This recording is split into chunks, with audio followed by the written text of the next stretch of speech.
working with Sanghini Group for over 12-15 years, and they've been looking for a corporate house for themselves, and they wanted it to be a landmark, and they wanted to set an example for the industry to follow. The user were basically the people who had expectations from a developer and people who wanted to invest in this group.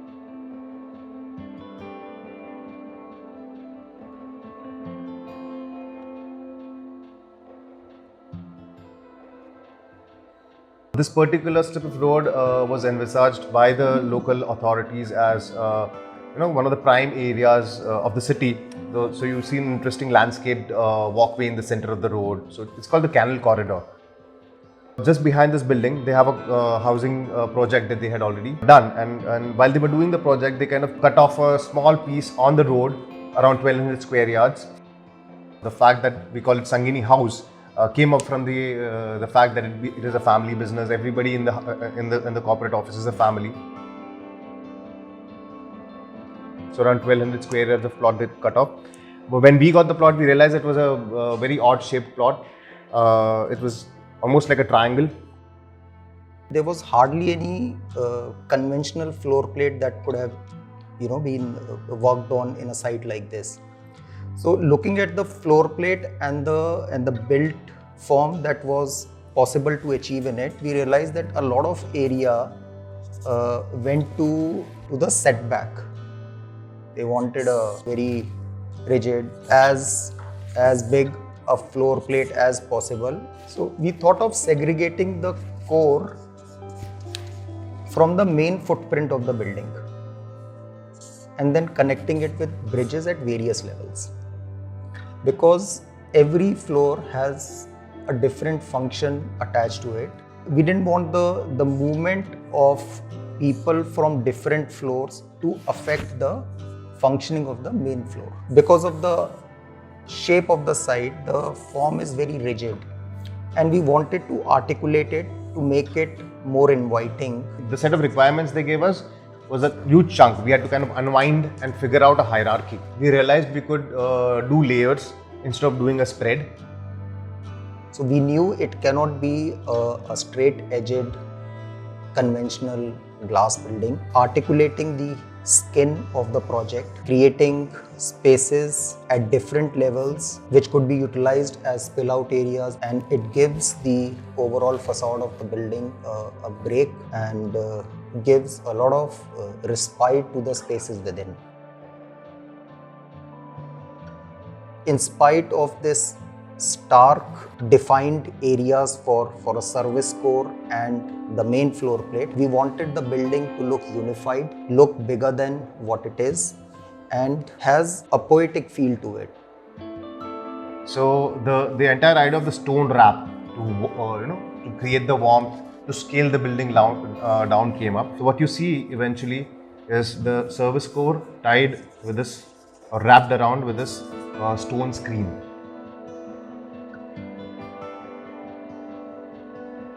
The two floors that the wrap ties, we call them the heart of the office, because it has the accounts, the HR, the engineering, and the architecture section. The existing gate, that's what you see here. We always thought that was a disadvantage, and that is something that's going to bother us. But when we eventually derived the form, it is actually gelled well with the entire structure. It doesn't look like an off thing. Considering the fact that each floor is almost 26 to 32 feet cantilevered, one thing we realized from day one was that we had to connect the floors and make every alternate floor as a beam. So it is part of that process where we were working out the structure, and the functions were housed according to the spaces that we achieved. More inward-looking activities came in to floors, which were basically Varandil girders. So basically, they're hollow beams. The spaces itself is it's like you're inside a beam. So one floor is a beam, and then you have a floor which is more outward-looking. It kind of rests on another floor, which is again a beam, which is so it's like a skip floor system. few floors in the buildings are radiant cooled. It's a green building. The stone facade actually helps in cutting on the harsh light that we get. The perforation just filters in the right amount of light and ventilation. We thought that it has to be a conglomeration of art and engineering. So the exposed RCC, that structural form, becomes the engineering part of it, and the stone skin that wraps around the entire building becomes the art part of it. If you look at the materiality, the form, how it has been punctured, it's a three-dimensional cutout, and the forms are very pure in nature. We have taken round, circular, simple cutouts within the building. And the intent was to somehow carry the same language inside out. So when you come inside, the stone screen from the outside will kind of winds into the foyer and takes you up through the service floor to different levels. There is exposed concrete on your service levels and inside on the walls. There is one floor where you see a partition which is a circular kind of a thing. It's basically a conference space where you will see a wooden partition done up similarly in the perforations what you see outside. So the language is same way inside. We have done perforations in a wooden partition. We have done perforations, similar kind of perforations in a table or the light what you see. And they're not purely to continue the language inside. They also serve a purpose. There is a bit of transparency required between two spaces, but a limited transparency. So we try to do it with perforations and screens. So when you see even those a few of the lights which are designed have a similar language carried on into it. There are different layers of the building. You see a lot of different art installations, paintings and sculptures. So even a partition what we designed for the 7th floor was conceived as a cityscape, how it would look. So we didn't want it a very conventional kind of a looking partition. So we derived it with some kind of an installation that as every floor had its own different function and user attached to it, it required a very individual identity for every floor.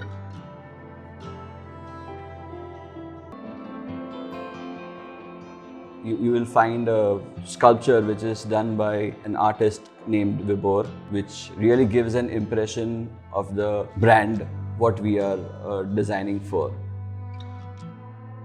First layer is the main gallery space where they have displayed their project models, and it's also an initial sales floor. The second layer is the purchase department, what you will see. This is the place where they need very functional spaces because there were a lot of staff was there for that floor. The third level layer is the audiovisual area, and then as you move upwards on the 4th level, so that's the main sales floor area where the main dealings would happen with the end users and the clients. What we thought was to have a connection of 2 floors. That was the 4th floor and the 5th floor. So for that, we have done a puncher in the upper slab, and it has been connected very nicely through an art installation which is called Tree of Life by Atul. The idea of that artwork was to start from the roots and just bloom it up. The 4th floor was the main sales area. So the material palette which you see here is a very plush and a sobered kind of a look. As we go further on the 5th floor, that's their engineering department. Everything is kept exposed. So even if you see the services, they are exposed. The radiant cooling system was integrated in this floor. The seventh floor is a main founders floor where they would be entertaining a lot of eminent guests and people. We also tried to achieve that plushness through the Italian floor. The overall decor. The overall decor, the few elements, metal elements which were there, we made it a little more glossy. With the main chamber of the owners, the founders, was attached to the cantilevered balcony.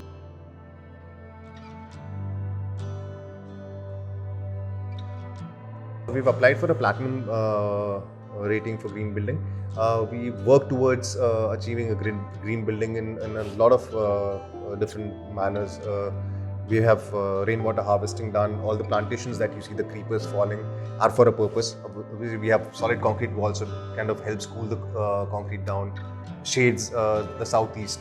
All the plantations that you see on different floors, we have drip irrigation system running through them. The two working hard floors where we have the maximum staff, where the maximum cooling requirement was, has been shaded, screened with the jali. We had to do a sunlight analysis to ensure the right proportions of cutouts in the stone screen. So only the required amount of light and heat filters in.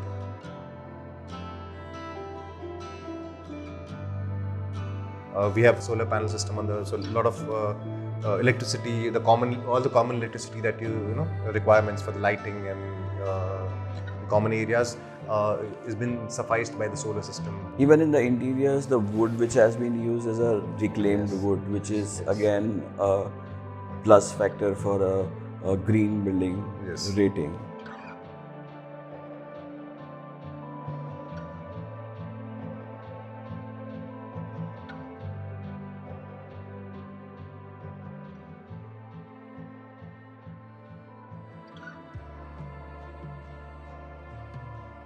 Hi, I'm Apurva Desai. I'm a partner at Utopia Designs. We are a partnership firm, Urvaksh, Vipul, Bhavin and myself. Dinesh here is from Urbanscape. Adarsh, he handles the engineering and architecture. But I think we cannot conclude this by crediting him for what we have achieved. It was not possible without him.